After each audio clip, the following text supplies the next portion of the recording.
The NBA was the first to shut down.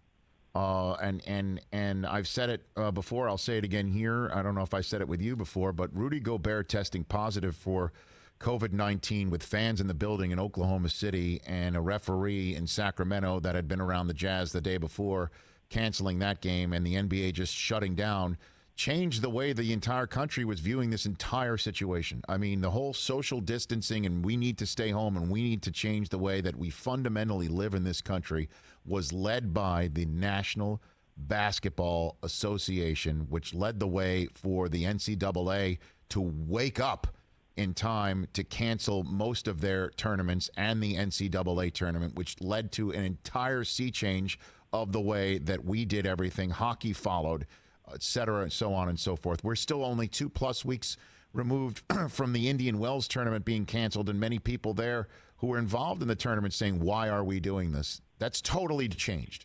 And the association is in a leadership role, I think. And I'm wondering if that is in any way, shape, or form forming their beliefs in talking about all this, Brian. Well, they hope so, but the reality is they didn't have a choice, Rich. When Rudy Gobert tested positive, they had to shut down. It just happened on the timeline. They were the first to deal with it. I actually think that Indian Wells in the Ivy League, in terms of leading the pack, deserve some bravery points for that. Remember, when they shut the league down, the NBA hadn't even announced that they were taking fans out. There were fans in NBA arenas that night.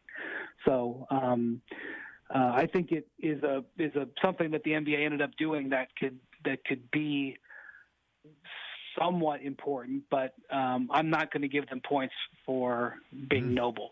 But Adam Silver, I think, has said that he does, they are in position to sort of be the team that comes back and holds the first championship and stuff like that. And I do think that's important to them.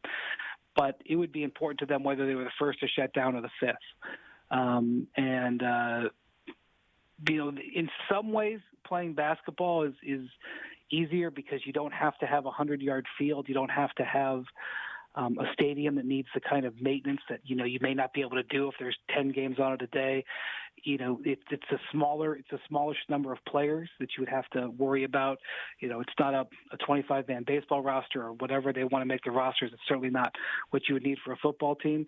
That said, it's a very physical, in-contact, close sport, and that makes it difficult. You read different things from these experts who talk about this, and it's just really, really hard to form any sort of prediction. That's why I think the NBA is being responsible, number one, dealing with the finances right now, because that's one thing that they can control, and saying to everybody who will listen, look, we're not going to do anything until we get to May. When we get to May, we're going to reevaluate. And I know that that's hard for people who are trying to look for good news and trying to look for optimism, and we may have optimism by May 1st, but right now I just don't think that the league can move at a fast pace on doing anything. Hey, you watched all the way to the end. Thanks for that. Watch more right here.